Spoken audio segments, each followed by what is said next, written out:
Maganda sana yung variety namin ng papaya, oh.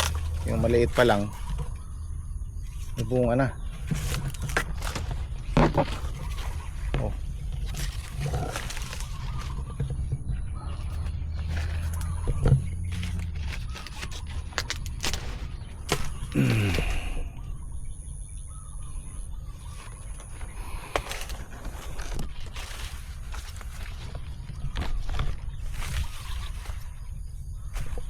Red lady. Oh. Ay, putik.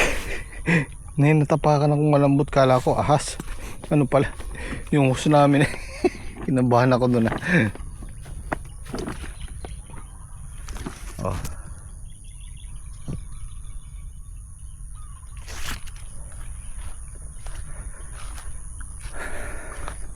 Tapos meron tayong kalabasa.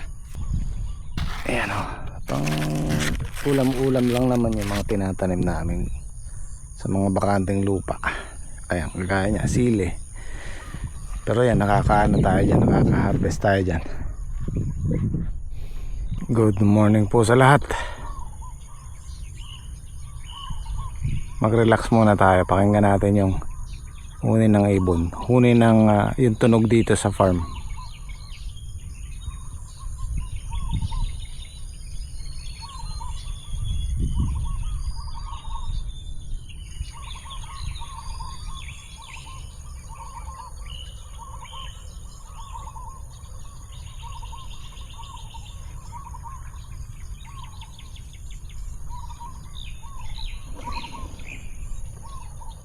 Yan ang masarap dyan. Pag nakakarinig ako ng ganyan, yung mga huni ng ibon, naalala ko nung bata ako. Parang pag nakarinig ako ng ganyan, parang ang layo-layo ko na sa bahay namin. Kasi mahilig kaming mag ano nun, yung mga kalaro ko, mga barkada ko. Mahilig kaming magpunta sa tabing ilog o kusang malalayo, makakuha lang ng pagkain ng ano ba yung kamatsili, ratilis, kung ano yung mapupulot sa farm, sa bukid, yung mani, singkamas, yung mga ganon, para lang makakain. Anong kailangan mong ulam niya? Lugsal yan, itlog tsaka longganis. Saka inihaw na lang na bong. Inihaw. Tatlo lang tayo ngayon. Tatlo lang. Oo.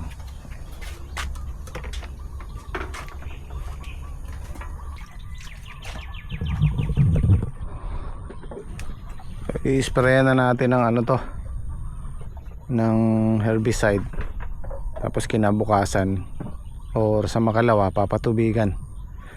Paparating na yung ano natin, yung punla, para pag nagtanim tayo basa.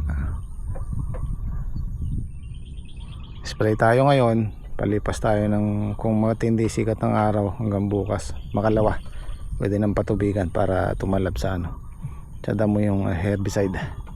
Ito yung in-sprayan ko, tagal na yan, 1 linggo na mahigit, hanggang ngayon tuyo pa, oh.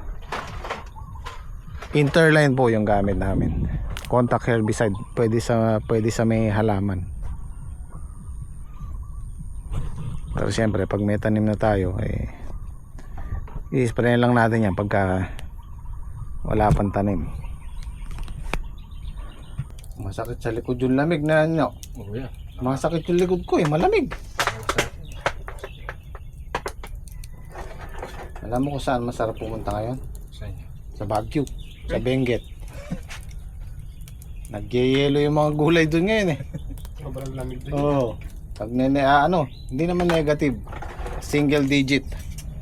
Pagka nag single digit, halimbawa 9 o 10 degrees Celsius, napakalamig na nun.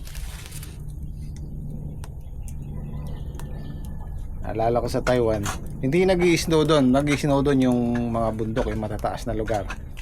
Pero pag nag single digit, kahit di nag-i-snow doon sa lugar namin, sa Taipei, tutulog ka naka-jacket.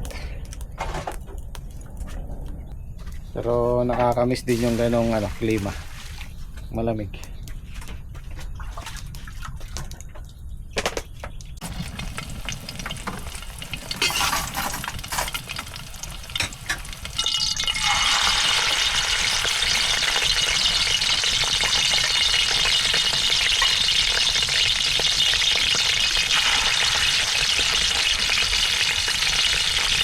Actually ako nangihinayang ako kay Edwin. Kasi si Edwin masipag sa trabaho. Kaya lang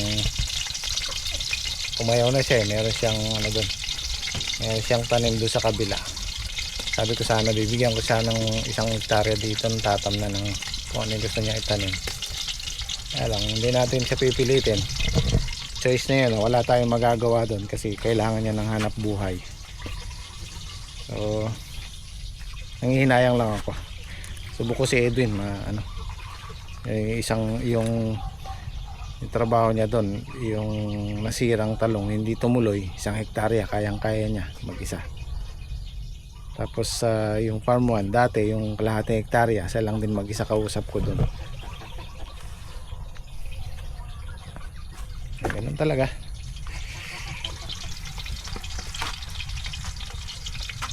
Yung kasundo na yun kasundo mo ba yun? Okay. Para silang asot pusa eh. Nagbibiroan lang naman. Dati na kayo magkasama nyo sa palay. Okay. Si Edwin matyaga sa halaman. Ayan tayo. Ayan, nandiyan si Saldi. Dahil ang balita kaya hindi pa ba lalabas? Hindi pa po, nandun pa po.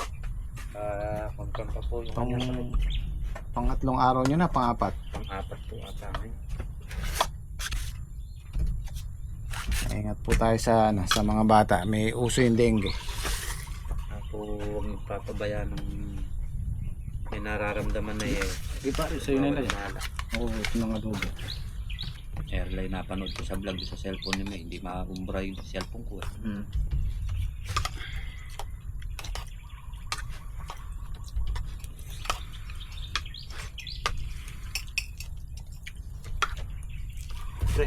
Pre, pare, ako naman na eh. Atin namang adobo. Sarap nung adobo ngayon.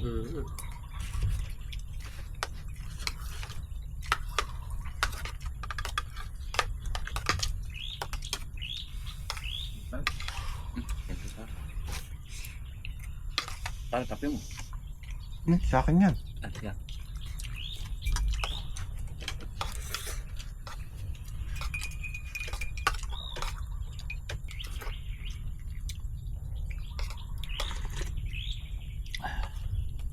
Yan, meron po kaming dalawang klase ng herbicide na ginagamit. Yan, katulad yan, wala tayong tanim dyan. Grass Zero po ang ini-spray namin dyan. Tapos pag may tanim, gaya nito, tatamnan natin Interline contact herbicide.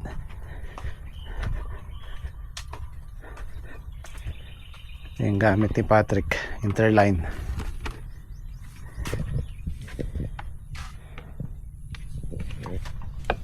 Yeah.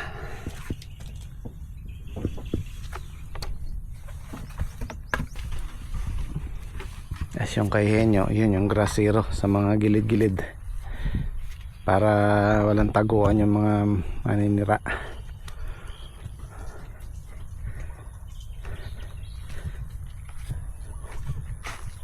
Yung first week ng March, andyan na yung pula, may tanim na dito.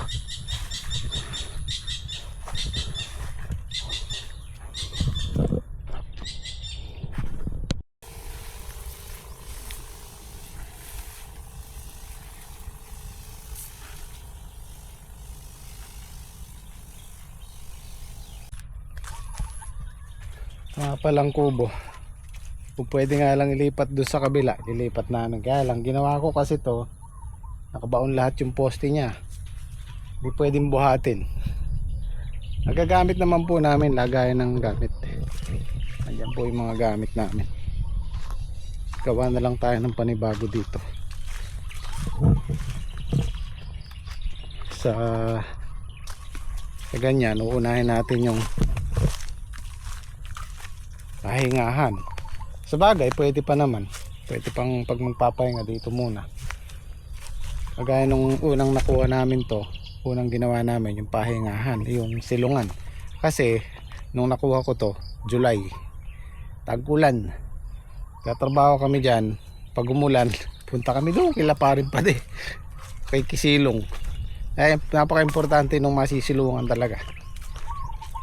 So siguro habang nagagayak tayo sa lupa, land preparation, gagawa tayo ng kubo dun. Siyempre yung kubong ano lang, kubong pang 1 taon o 2 taon lang. Pero itong kubo namin, sabi ko okay na yung pang 1 taon, 2 taon na kubo. Pero ngayon nagdadalawang taon na siya, buhay pa. Nagpalit lang kami ng bubong. Yung ginamit naming ano doon, poste, mga ganto.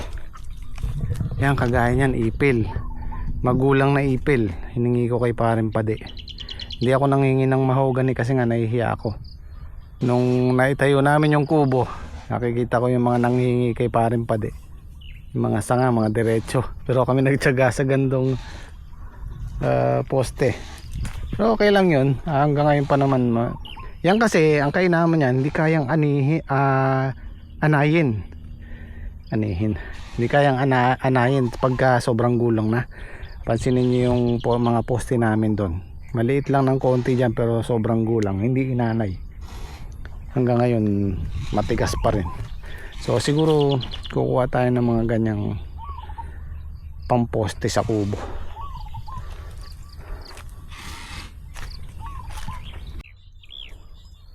So itong mga nakayong-yung na to, kailangan natin bawasan. Kasi sayang yung 1 tudling dyan sa gilid. Titira tayo ng mga 1 dipa o 2 metro. 1 tudling din yan para hindi nakasagabal sa balag.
Palanggam.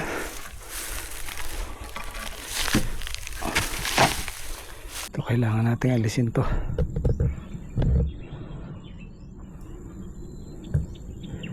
Chainsaw ang kailangan natin.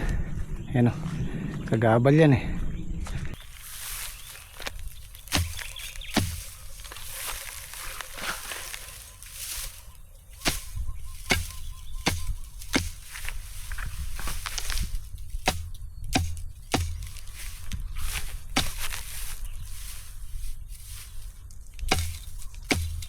Bukas makadali natin yung chainsaw, alisin ko to.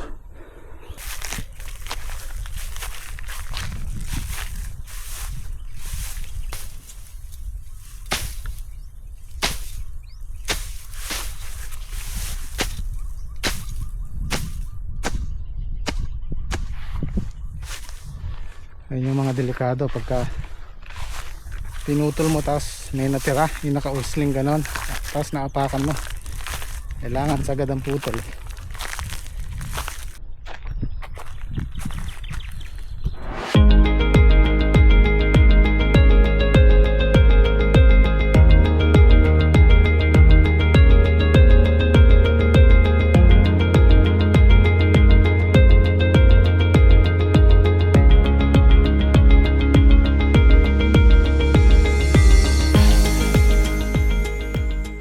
Pinapaka ko ng langgam, grabe langgam dito, sakit mga gato.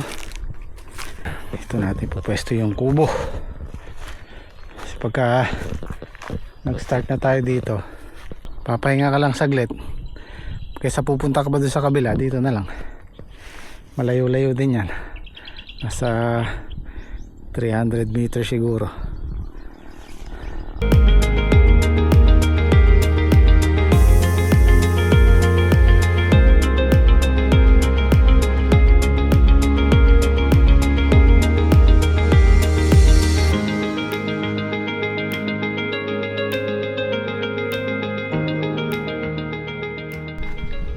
Grabe yung langgam.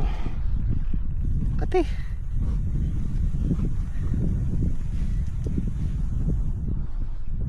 Oh, di ba? Ang ganda ng pwesto natin diyan. Ito palalaki natin 'to. Saka yan.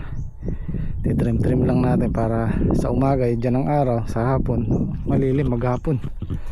Kaya muna tayo tanghalian.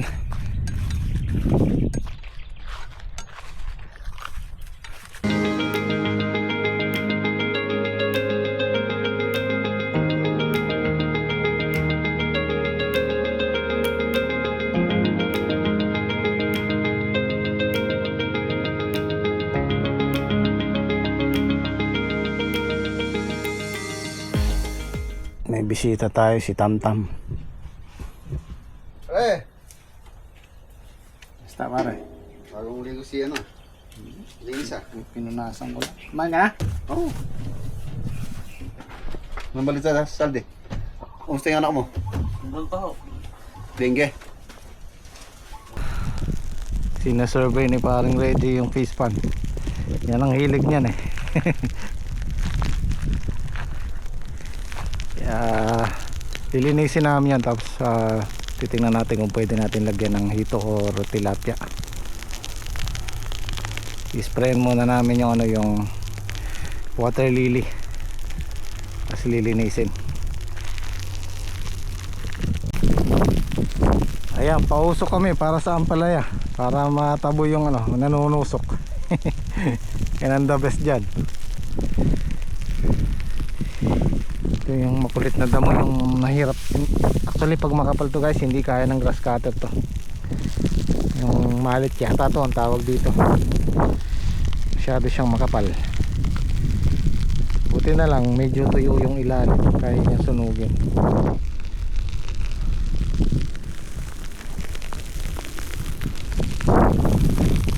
Mani. Nagmanihan pa natin.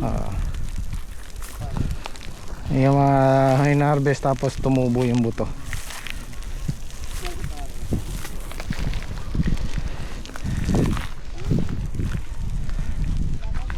Ayan o. Ayan, tutubo yan pagka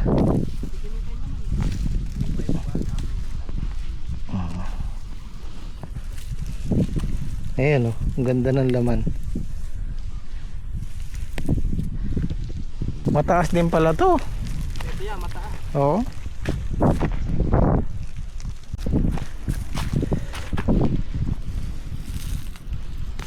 Ay, hirap bunutin. Ano lang kasi to yung tumubo. Oh, yan o.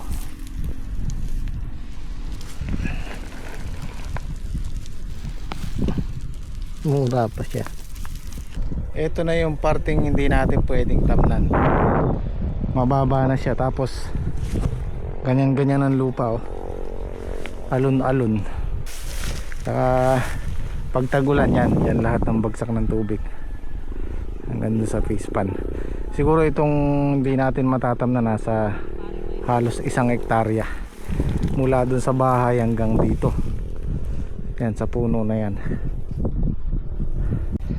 Ay, pinagpalayan to. Oh, grabe yung bitak ng lupa oh.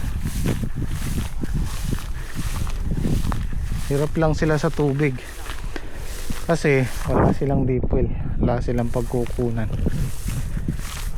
Sayang yung palay.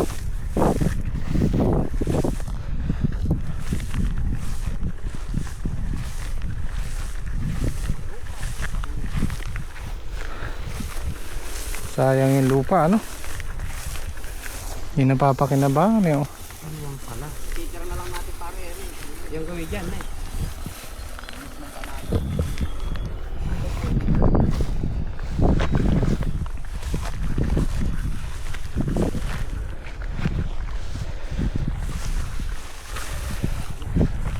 Ito na yung pinakamababa. Ayan, meron na tayong kangkong oh.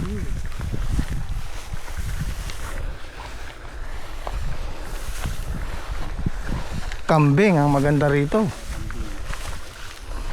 Kaya lang di pwedeng araw-araw na kangkong. Mga dadali.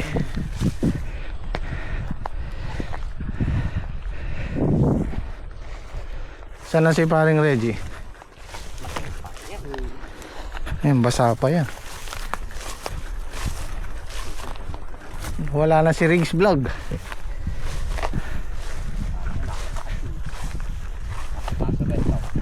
Pilitin na yung size niya.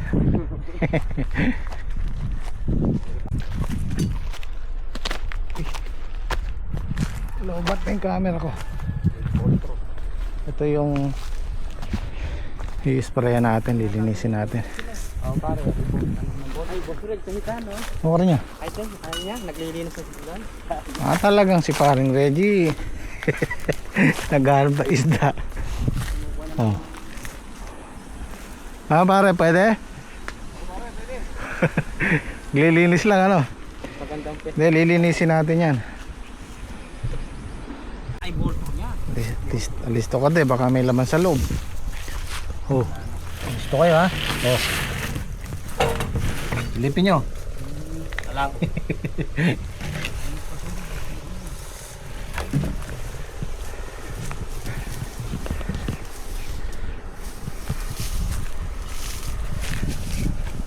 Ayan o. Bahay ng bayawak yan eh.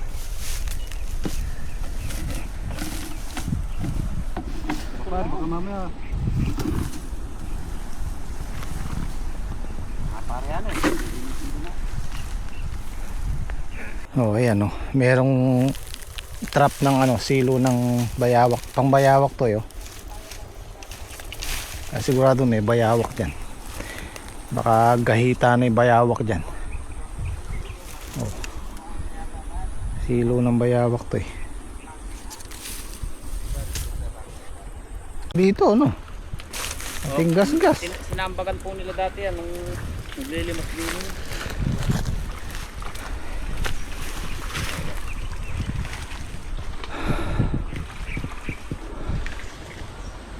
Malalam yan nyo. Pare panungkit.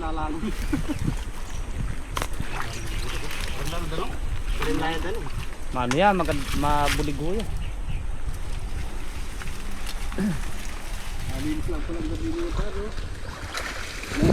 Meron ka na paring 20 patok-tok dyan, patos-tos eh.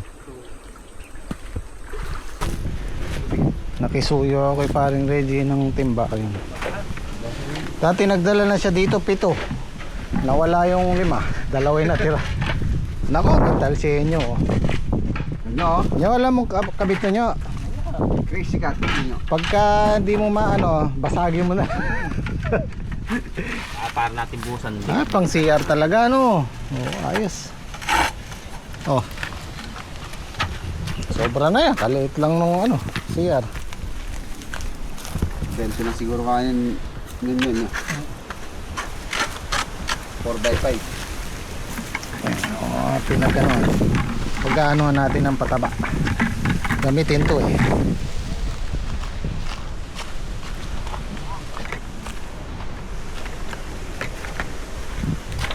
Ay, yung mga luma gagamitin natin sa pataba. Ito gagamitin natin sa ano,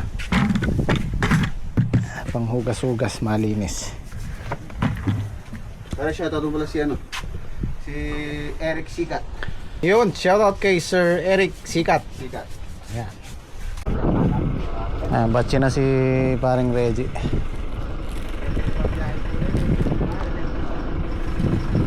Si Tamtam. Hop, hop, hop, hop! Sige, okay. Pare, thank you.